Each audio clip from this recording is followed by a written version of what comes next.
Do you feel like you're missing some secret ingredient that will finally make your smartphone footage look more cinematic? Dehancer might be the answer.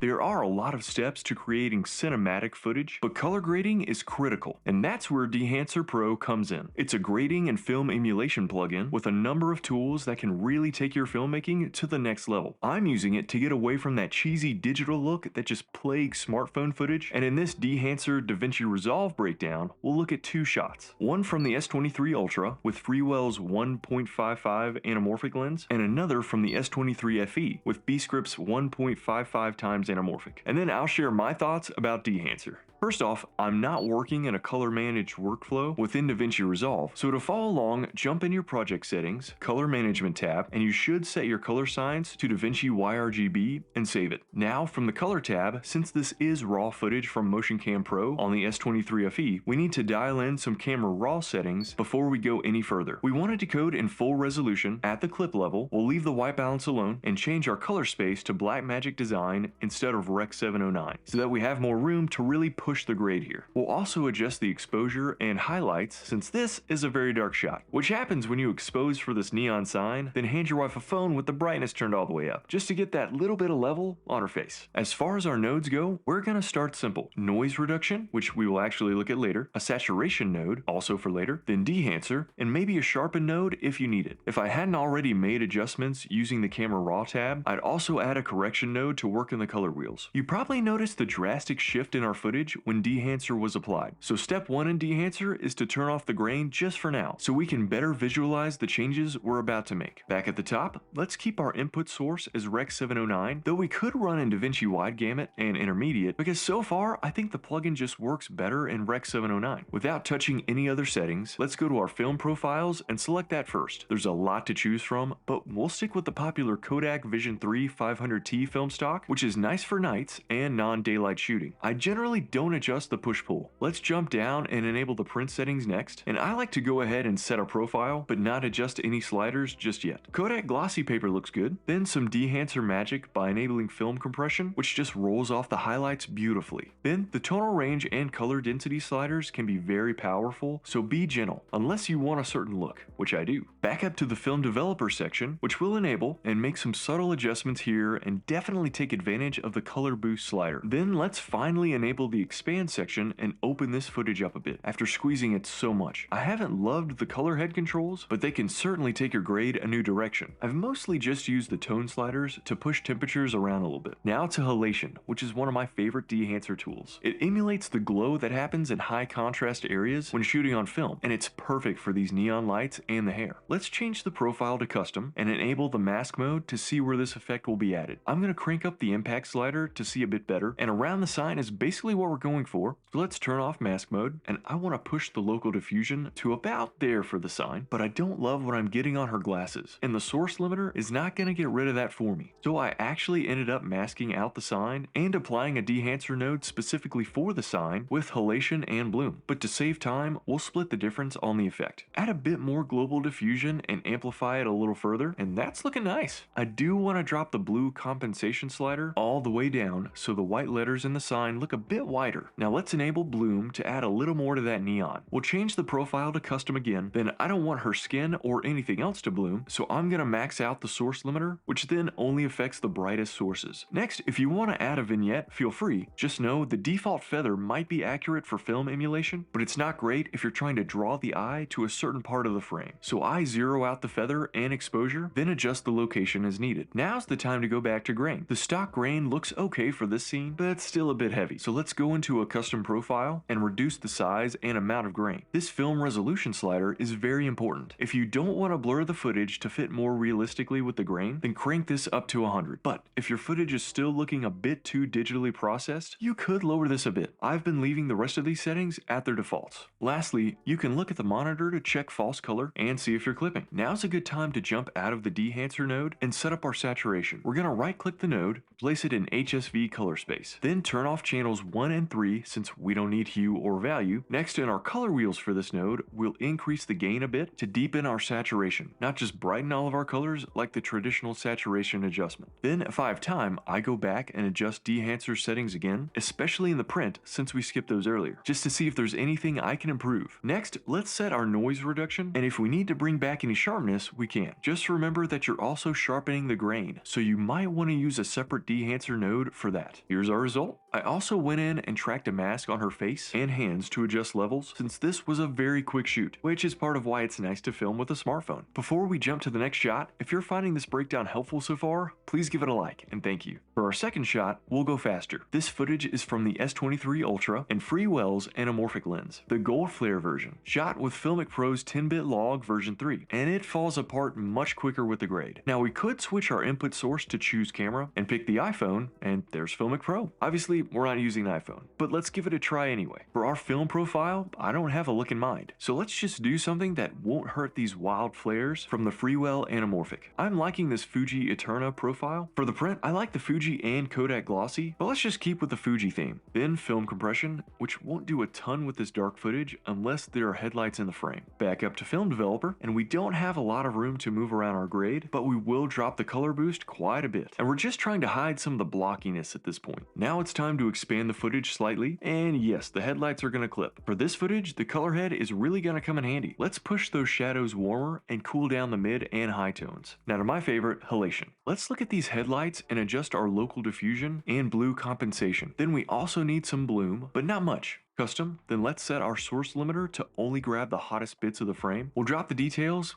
and pull it back a little. No vignette this time, but let's add some grain. Whoa, not that much. Then set up our saturation node, and that's both helping and hurting our sky. So we'll add a sharpen node, make a few adjustments, which will force us to fix our grain. And here's our result.